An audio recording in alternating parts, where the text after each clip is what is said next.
Everyone, आज हम continue करेंगे एक्सरसाइज नंबर 1.4 क्वेश्चन नंबर 7 से। क्वेश्चन नंबर 7 में कह रहे हैं if A equals to x such that x is a natural number, B equals to x such that x is an even natural number and C equals to x such that x is an odd natural number and D equals to x such that x is a prime number. तो हमें ये सब find करना है। तो पहला है A intersection B. We have to find A intersection B. इन दोनों में क्या कुछ कॉमन है? ये होता है नेचुरल नंबर जो 1 2 3 4 एंड सो ऑन, और ये होगा इवन नंबर जो कि 2 4 6 एंड सो ऑन। तो इन दोनों में क्या कॉमन है? Even number. इसमें तो हमारे सारे नंबर्स आते हैं, पर इसमें सिर्फ इवन नंबर आता है ना। तो x such that x is an even natural number.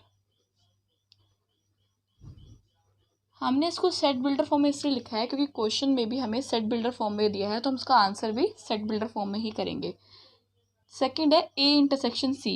ए और सी में क्या कॉमन आ रहा है? ए और सी में कॉमन क्या आएगा? ये नेचुरल नंबर है, ये और नेचुरल नंबर है, तो दोनों में क्या कॉमन है? और नेचुरल नंबर। तो x such that x is an और नेचुरल नंबर।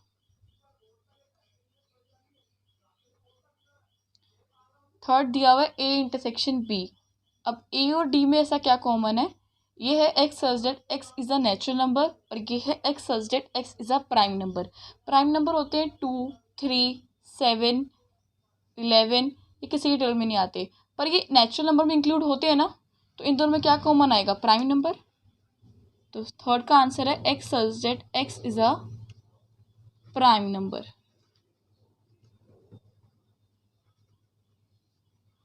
अब हमें करना है बी इंटरसेक्शन सी। बी और सी में क्या कॉमन आता है? बी में 2 4 6 आता है ना, एंड सो ऑन। और सी में क्या आता है? 3 1 3 5 7 एंड सो ऑन। तो दोनों में कुछ कॉमन ही नहीं है, तो क्या आएगा यहाँ पे? 5।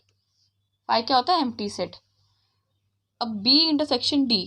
बी और डी में क्या कॉमन है? बी है x such that x is an even natural number और डी है x such that x is a prime number. अब ऐसा नंबर बताओ जो कि इवन भी है और प्राइम नंबर भी है। वो सिर्फ 2 होता है। 2 ही एक ऐसा नंबर है जो इवन प्राइम नंबर है। ठीक है। अब सी इंटरसेक्शन डी। सी और डी में इंटरसेक्शन करना है। सी है हमारा x such that x is an और नेचुरल नंबर और डी है x such that x is a prime number. और नेचुरल नंबर और प्राइम नंबर में क्या कॉमन आता है? सिर्फ 2 एक प्राइम इवन प्राइम है, बाकी सारे और प्राइम होते हैं। तो हम क्या लिखेंगे? X such that x is a odd prime number. 2 को छोड़ के बाकी सारे ओड ही होते हैं प्राइम नंबर। ठीक है। क्वेश्चन नंबर 8 में कह रहे हैं कि which of the following sets are disjoint. हमें बताना है कि कौन से सेट, नीचे पेयर दिए हुए हैं कि ये डिसजॉइंट है। पहला हमें दिया है 1 2 3 4 और अगला दिया हुआ है x such that x is a natural number and x is greater than equal to 4 and less than equal to 6। पहले इसको भी हम रोस्टर फॉर्म में लिख लेते हैं। तो यहाँ पे कह रहे हैं कि एक्स है कुछ बड़ा है और इक्वल है 4 के, तो यहाँ पे 4 भी इंक्लूड होगा, 5 भी इंक्लूड होगा और 6 तक जाएगा, क्योंकि 6 से लेस देन भी का है और इक्वल भी का है, तो 6 तक। और यहाँ पे दिया हुआ है हमें 1 2 3 4। जॉइंट सेट वो सेट होते हैं जिनका इंटरसेक्शन हमेशा 5 आता है। इन दोनों का इंटरसेक्शन क्या आएगा? 4 आएगा। इन दोनों का इंटरसेक्शन करके हमारे पास आता है 4, तो ये तो 5 नहीं है ना, इनका इंटरसेक्शन करके 4 आ रहा है, तो ये हमारा डिसजॉइंट सेट नहीं है।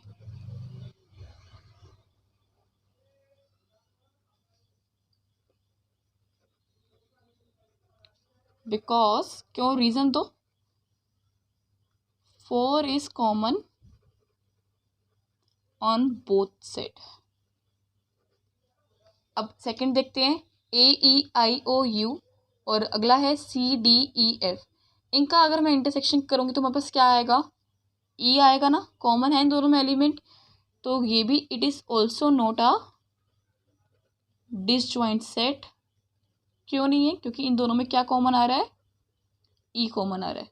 Because E is common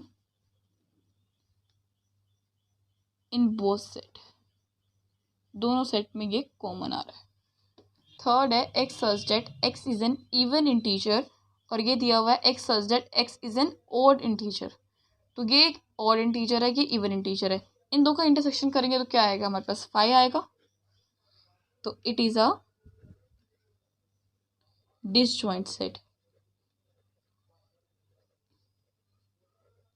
because nothing is common, कुछ भी कॉमन नहीं है इसके अंदर।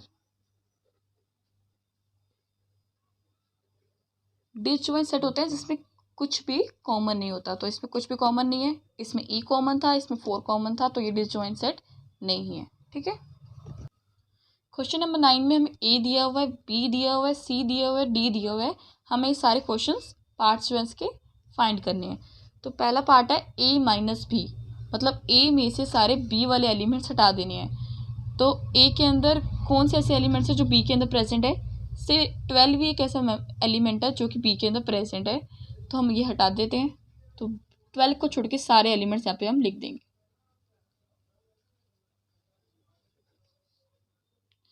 अब सेकंड है ए माइनस सी, ए में से सी वाले एलिमेंट्स निकाल देने हैं। तो ऐसे कौन से एलिमेंट्स है, एक 6 हो गया, 12 भी है यहाँ पे, बस यही दो नंबर हैं जो कि सी में प्रेजेंट है, तो इनको छोड़ के हम लिख देते हैं 3, 9, 15, 18 और 21। अब ए में से सारे डी वाले एलिमेंट्स हटा देने हैं, मतलब सिर्फ 15 ही हटेगा, बाकी सारे एलिमेंट्स जो है वो आएंगे। इन दोनों के अंदर सिर्फ 15 ही कॉमन है, तो 15 ही एलिमेंट्स हम हटाएंगे, बाकी सारे एलिमेंट्स हम लिख देंगे। तो 3, 6, 9, 12, 18 एंड 21। फोर्थ पार्ट है बी माइनस ए, बी में से हमें ए वाले एलिमेंट्स हटा देने हैं। तो क्या एलिमेंट्स हैं, एक 12 ही है ना जो कि ए के अंदर प्रेजेंट है, बाकी सारे तो बी के अंदर ही हैं, तो लिख देते हैं 4, 8, 16 एंड 20। अब क्या है, सी में से सारे ए वाले एलिमेंट्स हटा दो। तो सी में कौन से एलिमेंट्स हैं, सिर्फ 6 और 12 ही है, तो ये हटा देते हैं। 2, 4, 8, 10, 14 एंड 16 हमने ए वाले सारे एलिमेंट्स निकाल के लिख दिया है। अब 6 पार्ट है डी माइनस ए, डी में से सारे ए वाले निकाल दो, सिर्फ 15 ही है जो कि ए में प्रेजेंट है। तो 5, 10 एंड 20। ठीक है। अब क्या है, बी में से सारे सी वाले हटा दो। तो बी में से सी वाले हटाने हैं, तो क्या क्या एलिमेंट्स हैं, एक तो 12 हो गया, 8 हो गया, 4 हो गया, 16 हो गया, मतलब से 20 ही आएगा इसमें।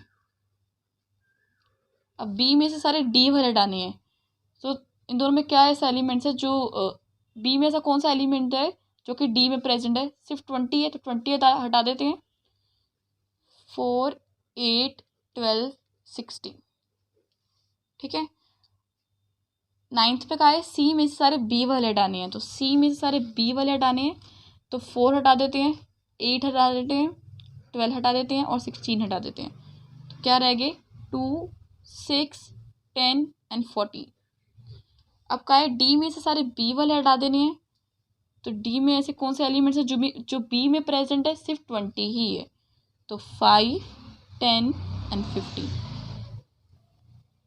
सेम क्वेश्चन है, 9 पार्ट है, सी में से हमें सारे डी वाले हटा देने हैं, सिर्फ 10 ही ऐसा एलिमेंट है जो कि डी के अंदर प्रेजेंट है, तो लिख देते हैं 2, 4, 6, 8, 12, 14 एंड 16। अब डी में से सारे सी वाले हटा देने हैं, सिर्फ 10 ही प्रेजेंट है सी के अंदर, तो लिख देते हैं 5, 15 एंड 20। क्वेश्चन नंबर 10 में हमें x दिया हुआ है, y दिया हुआ है, हमें x माइनस वाई निकालना है, मतलब x में से सारे y वाले एलिमेंट्स निकाल देने हैं। तो b है जो x के अंदर प्रेजेंट है, तो b हटा देते हैं, और d भी है, d भी हटा देते हैं, तो क्या आएगा, a एंड c। अब y में से सारे x वाले एलिमेंट्स हटा देने हैं, तो y में से x वाले कौन से एलिमेंट्स है, सिर्फ b और d, तो हमारा आंसर आएगा f और g। ठीक है। अब क्या है, x और y में कौन से कॉलम एलिमेंट्स है वो लिखो, p, d। तो हमने ना वैसे x माइनस वाई से कौन से एलिमेंट्स निकाले हैं जो दोनों में से कॉमन है, b और d, और y माइनस एक्स में y में से वो से एलिमेंट्स निकाले हैं जो कि दोनों में कॉमन है, जो कि है b, b। क्वेश्चन नंबर 11 पढ़ते हैं। If r is a set of real numbers and q is a set of a rational number, then what is r minus q। r जो होता है हमारा रियल नंबर होता है और q हमारा रैशनल नंबर होता है।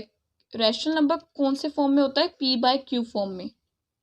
और जो इरेशनल नंबर होता है उसको हम t से डोनेट करते हैं, जो कि आता है, जैसे कि एग्जांपल लेती हूँ, 3 है ना, 3.2147124, ये जो आगे बढ़ता ही रहता है, कभी कम नहीं होता, मतलब उसका डिवीजन आगे होता ही रहता है, वो होते हैं इरेशनल नंबर। तो अगर हम रियल नंबर में से रैशनल नंबर माइनस करते हैं तो हमारे पास आंसर आता है इरेशनल नंबर। टी होता है, इसको टी से डोनेट करते हैं इरेशनल नंबर को, इरेशनल नंबर को डोनेट करते हैं हम टी से। ठीक है। क्वेश्चन नंबर 12 कह रहा है state whether each of the following statement is true और फॉल्स। हमें ट्रू और फॉल्स बताना है और जस्टिफाई करना है क्यों है ऐसा। में हमें सेट दिया हुआ है एक 2 3 4 5 और दूसरा दिया है 3 और 6। कह रहे हैं डिसजॉइंट सेट है। पहले हम देखते हैं इन दोनों में कुछ कॉमन आ रहा है। इन दोनों में कॉमन क्या आ रहा है? 3 कॉमन आ रहा है दोनों में, तो ये डिसजॉइंट सेट हो नहीं सकता। False. Reason 3 is common in both set. दोनों सेट में 3 जो है वो कॉमन है, इसलिए ये डिसजॉइंट सेट नहीं है। सेकंड पार्ट में एक सेट दिया हुआ है AEIOU और दूसरा दिया हुआ है ABCD आर डिसजॉइंट सेट्स। क्या ये दोनों डिसजॉइंट है? इन दोनों में कुछ कॉमन एलिमेंट्स आ रहे हैं। ए जो है वो दोनों में कॉमन आ रहा है, तो ये फॉल्स है। फॉल्स का रीजन क्या होगा? A is common in both set. दोनों सेट में ये जो है कॉमन आ रहा है। थर्ड पार्ट है 2 6 10 14 और दूसरा दिया हुआ है 3 7 11 15। तो ये पूछ रहे हैं क्या ये डिसजॉइंट सेट है? तो इन दोनों में कुछ कॉमन एलिमेंट्स हैं, कुछ कॉमन नहीं है ना इन दोनों में, तो ये तुम्हारा ट्रू है। ट्रू का रीजन क्या होगा? Nothing is common in both set.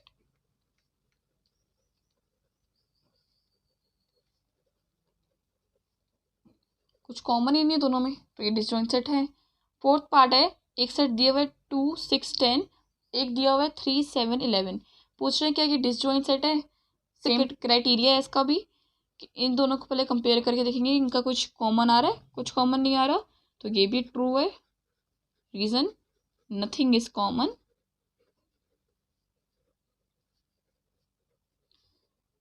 In both sets. तो ये हमारा एक एक्सरसाइज फिनिश होती है, एक्सरसाइज नंबर 1.4।